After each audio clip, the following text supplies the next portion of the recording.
প্রচারে মানুষের একদম স্বতঃস্ফূর্ত উন্মাদনা। মানুষ চাইছে পাল্টাতে, মানুষ এই সরকারের পরিবর্তন চাইছে, বীজপুরের মানুষ এখানে পদ্মফুল ফোটাতে চাইছে। ফলে আমরা মানুষের যে মানে স্বতঃস্ফূর্ততা দেখছি, তাতে আমরা উচ্ছ্বসিত এবং আত্মবিশ্বাসী।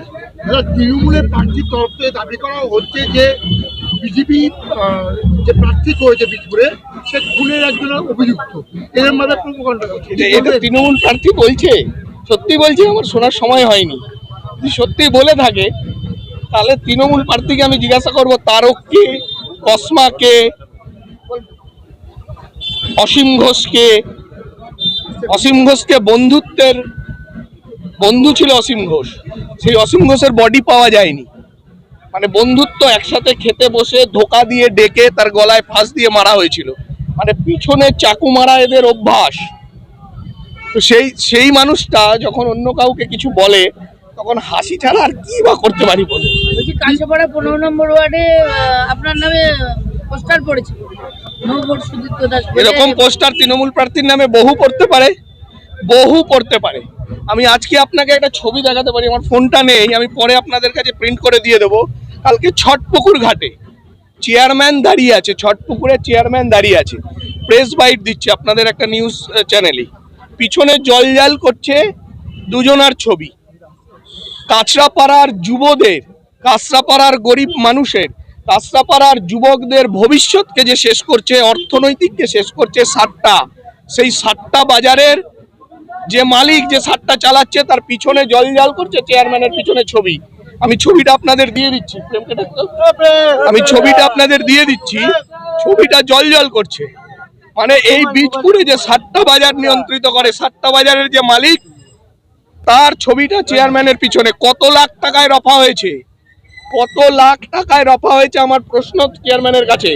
এবং কাঁচরাপাড়ার যুবকদের ভবিষ্যৎকে নষ্ট করা হচ্ছে। আমি মা বোনেদের কাছে, কাঁচরাপাড়ার বলছি, বীজপুরের মা বোনেদের কাছে বলছি যে মা বোনেদেরকে সামান্য কিছু পয়সা দিয়ে, আর তার বিনিময়ে যে তার বাড়ির ছেলেটার, তার বাড়ির স্বামীর, একটা গরিব মানুষ সারাদিন খেটে এসে দুটো পয়সা বেশি পাওয়ার লোভে এই জুয়ায় আসক্ত হচ্ছে। আর সেই সাট্টা বাজারের মালিক চেয়ারম্যানের পিছনে, ক্রিকেট বেটিং অনলাইন জুয়ার মালিক তার পিছনে। সব পর্দা ফাঁস করব এবং মানুষের সামনে এগুলো তুলে ধরবো। রাতের অন্ধকারে পোস্টার নয়, দিনের বেলা পোস্টার নিয়ে ঘুরবো যে সাট্টা চালানোর মূল মালিককে, যাকে দেখি আমরা ওই নিচু বাসার ছেলেটি তো চালায়, আসলে কার মদতে এত বড় সাট্টা বাজার বসে। এই দেখুন না, এই দেখুন, এই যে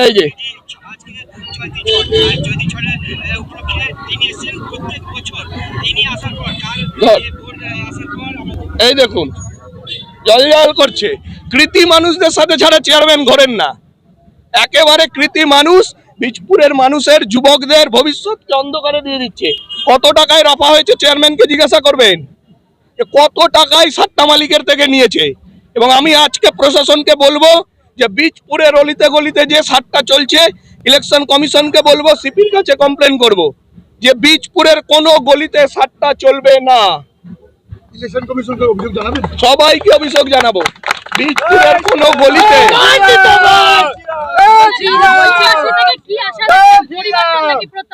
পরিবর্তন হবে, মানুষ এর পরিবর্তন চাইছে। তো মানুষ দলের পরিবর্তন না, এখন দলটা বড় কথা না, মানুষ এই অবস্থার পরিবর্তন চাইছে, মানুষ। যুবকদের তুমি যুবসাথী দেবে আর তারপরে সাতটা বাজার খোলা থাকবে? আমরা বলছি যুবকদের চাকরি হবে, ভাতা তার 4 গুণ হবে। মায়েদের জন্য আমরা বলছি যে লক্ষ্মীর ভান্ডার 1,500-এর জায়গায় 3,000 হবে, এবং তার সাথে তার কাজ হবে, কর্মসংস্থান হবে। না, বলছে যে 3,000টা তো জিতলে দেবেন, যদি আগে 300 টাকা করে দিয়ে দেখুন। বিরোধীরা বলছে, বিরোধীরা ওইভাবে টাকা দেওয়া যায়? বিরোধীরা দিতে পারে, সাট্টার পয়সা আছে তো এরা দিতে পারে, সাট্টার কাঁচা পয়সা আছে তো আমরা দিতে পারি না। আমরা সরকারে আসার পর মানুষ ভরসা রাখে যে বিজেপি সরকার যা বলে তাই করে। আমরা সরকার আসার পর 1.5টা 3 হবে, সাথে কর্মসংস্থান হবে। এরকম কাঁচা পয়সা আমাদের হাতে নেই। বীজপুরের মধ্যে একটু গোষ্ঠীদ্বন্দ্ব প্রকাশ্যে চলে আসছে, কি বলবেন? কিসের গোষ্ঠীদ্বন্দ্ব? পুরনো বিজেপি দেখাবো, এদিকে আসো। এই যে পুরনো বিজেপি দেখে যান কতদিনের। কিসের বিজেপি? ভারতীয় জনতা পার্টি সম্পর্কে তৃণমূলের কোনো ধারণা আছে? একটা প্রাইভেট লিমিটেড কোম্পানি। ভারতীয় জনতা পার্টি একটা আদর্শের ভিত্তিতে চলে। আজকে তিল তিল করে পার্টিটা কোথা থেকে কোথায় উঠেছে, তাকে নতুন পুরনোর মেলবন্ধন জানে, নতুনকে আহ্বান জানাতে পারে এবং পুরনোকে সম্মান দিতে পারে। এটা তৃণমূল বুঝবে না।